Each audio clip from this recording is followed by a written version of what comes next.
everybody. Probably not everybody, but hey, whoever's watching.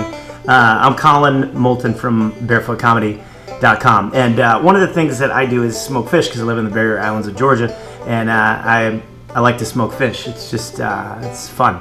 I only eat it a couple months out of the year. The rest of the time I'm vegan, which is really gross and stupid. But if you want to smoke some fish, I started with salmon. I'm going to start with salmon just so you guys can easily do this. We'll do both salmon and trout, and maybe some turbo in the trout mix. But first, you got to brine it. If you're gonna smoke a fish, you got to brine it. And the reason is it's a defense mechanism. The fish is not automatically smokable. Therefore, less people kill and eat it. I think. I don't know the scientific reason, and I don't care, and you shouldn't either. But let's brine it. I'll show you how. Okay, one of the things about fish is they have skin, and you got to have a super sharp knife. Start with a sharp knife. Make sure it's super sharp. You got to that's bad. Okay, that's gonna hurt. God.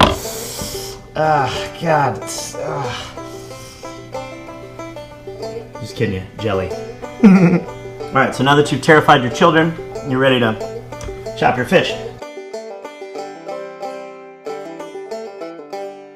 Okay, now we've got this cut and rinsed, and we're ready to put our brine together. Okay, because I'm from Georgia, I get to go to Key West sometimes, and I get this nice seasoning stuff.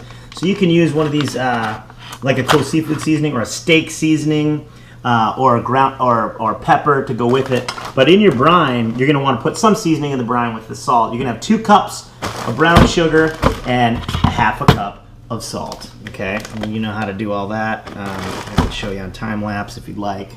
All right. The salmon, I'm gonna use. I want it to be sweet and spicy, so I'm going to use this spicy seafood season. Actually, no, excuse me, it's got a bright lemon in it. I'm going to use this espresso steak rub, so it's kind of heavy and hot, and then I'm going to put, in the end, we're going to start to cure it with some maple syrup. I'm going to put maple syrup in this brine, too. So you've got your 2 cups of brown sugar, you got your ½ cup of salt. I'm using an espresso steak rub, probably put a tablespoon of that, maybe a little more. As you can see, that's not really a ton, but it's enough to give it some flavor. I think maybe 2 is good. Get it on there, and then we'll put some on too later when we do the thing, you know. A little bit of maple syrup, and I'm gonna go downstairs and get it. Just kidding. Okay, so maple syrup. Okay, maple syrup, whatever kind you got there. You just gotta pour it in there with the brine. Oh, it's good. It's inside the bowl with the briny. You gotta love it. We'll take a look at that. Look at that brine. Look at that brine. It's brine time. Brine time. Brine time. Save a little bit for painting it on there. Okay, this just in. I'm gonna add some garlic salt. I just love the taste of garlic permeated into stuff, and so that's what you do. You put that in your brine. Love a little bit like that. I put maybe about ½ a tablespoon, maybe a little more. Okay, that's that for the brine. You got to mix it. Got to use your. This is what you use to mix it. I call this a fork. Now I don't know if you guys have these at home. Since I'm a professional, I have forks because you know you invest when it's your work. You know, but if you're at home and you don't have a fork, you could use a finger. You could use, you know, like your dog's paw. You could use a baby arm. You could use the top of one of these pineapples. A toothbrush would work. So whatever you have at home, you would use to mix it. But I'm going to use a fork just for the purposes of making this the best I possibly can.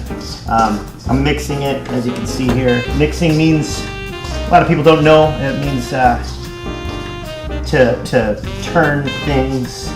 It comes from the Latin word meso, and it means to entwine or turn. To turn and mix. It means to mix, which is weird. It's one of the few words that mean that when you define them, you use the word itself to define the word, which it's a very rare word that way. So now that it's mixed, we're gonna set our fish up for success. Okay, so here's how we do it. Okay, so here's how you do it. In order to do this, you want to take some of your brine and you place a little pad of brown sugar and stuff and whatnot down here like this, okay? And this is where you might get into using more brown sugar. You might have to get some more to suck the juices out. You'll see.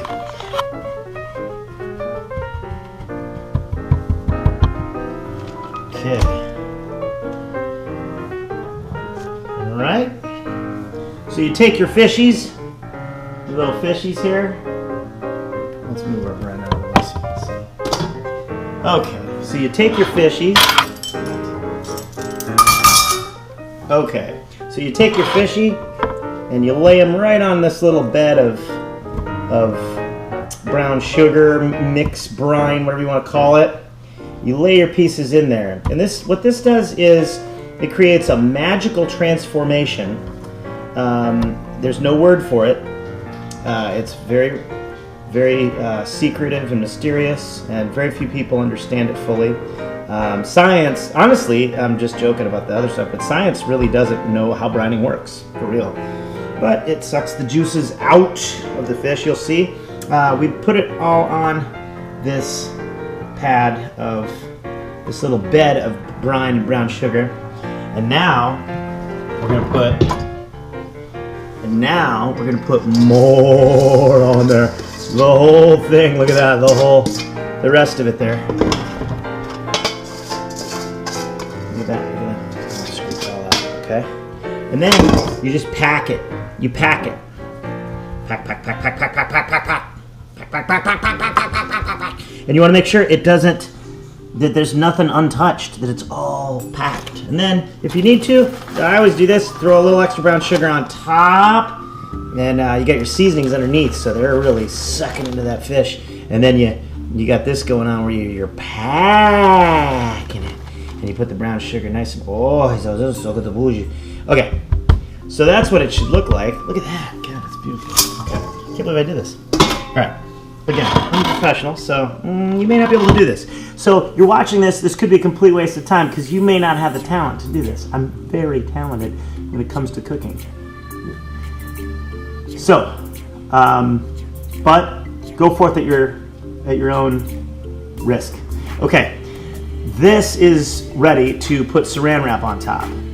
Okay, this is the plastic wrap I use. This is a very, very special plastic wrap. I get it from, it's handmade by the Plastique monks, if you've heard of them.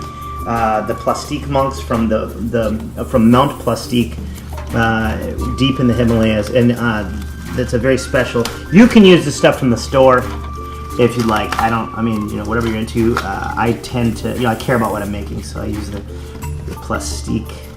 This is very expensive though. Probably you can't afford this. I can, because I'm a professional comedian and a hell of a chef, so I can afford this. This is, again, from the Plastique monks. If you'd like to, you can email me to find out. I had to actually hike in to get that to Mount Plastique, and I had to break bread with the elders, and it was quite an ordeal. I almost died. They almost died. We all almost died. There was a lot of death, but I got the wrap is the point, and so now it's sealed, and we're gonna put it in the refrigerator for 4 to 12 hours. Now that's a big range. I like 4 hours because there's still some moisture to the fish when you eat it later. If you want it to be drier and more, you know what I mean by that? That's a measurement. If you want it to be like jerky-ish more, then you could go 24 hours, but really 4 to 12 is kind of decent. I do 4. Okay, top secret alert. I have also brined and packed some trout in here and turbo, and I used a different brine, different seasonings, and I'm not going to tell you what those were, and it's really good. You would love this. So, but I'm not telling you what that is. And you'll see, we'll smoke it you'll see it all smoked with the salmon. But this will be the part that you'll never know how to make. But you'll see it.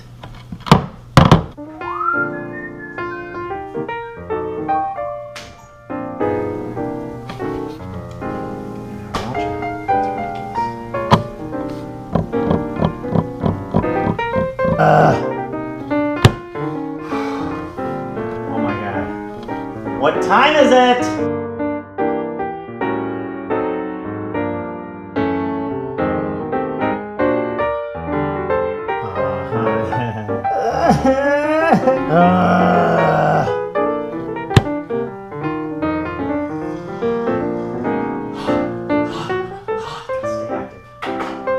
stay active. Touch the toes. Stretch, stretch.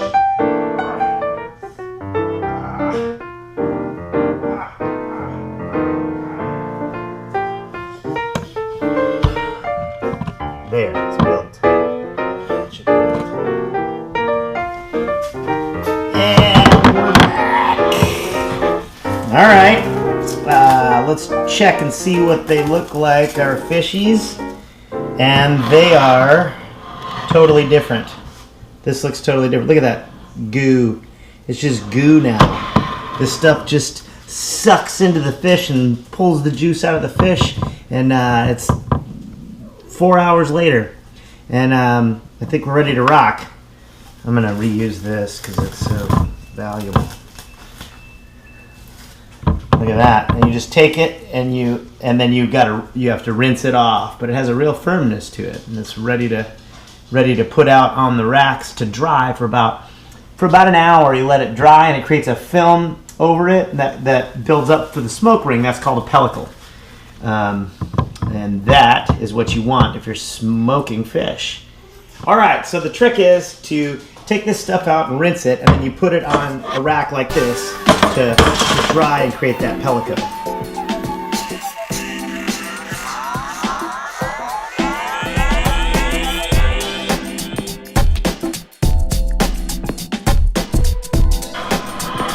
Yeah, there it is.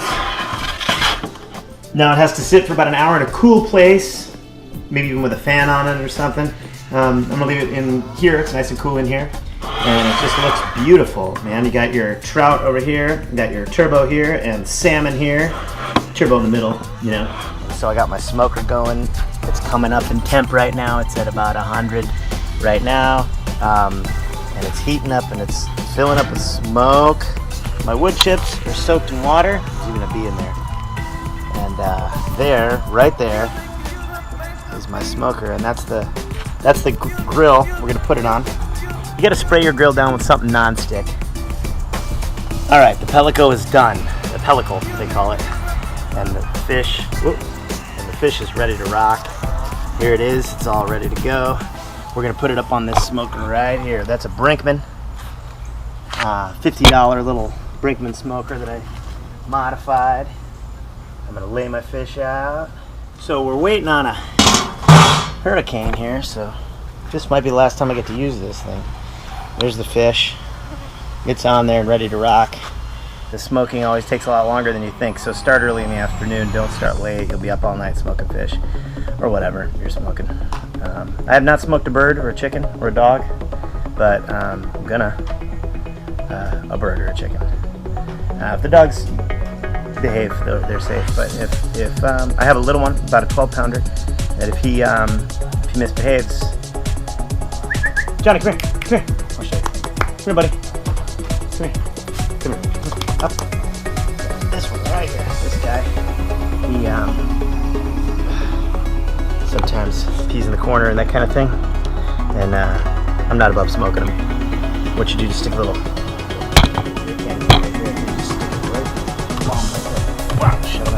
Well, beer can Johnny. That's what we call it. Beer can Johnny. Stay there. Beer can Johnny. But for now, we'll just do fish. Yeah, look at that. Here we go. That, my friends, is smoked fish. Late into the night.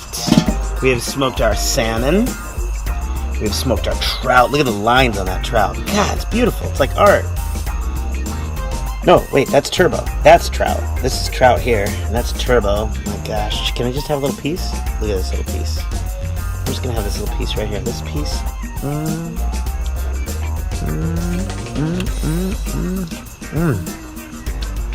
Ah, it's so good. So nice. Oh, mamacita. Look at that fish. Look at that. This is incredible.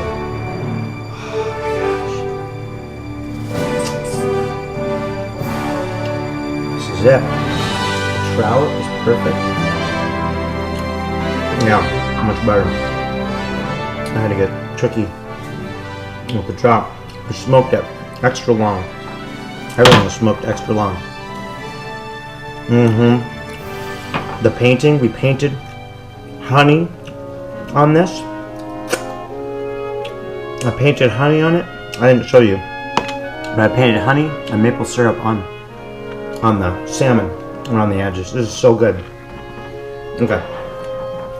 Well, this is it. The only really difficult thing is the plastic wrap. But again, like I told you, you can use regular store-bought stuff. You don't have to use the very special stuff that I used. Good luck smoking your fish.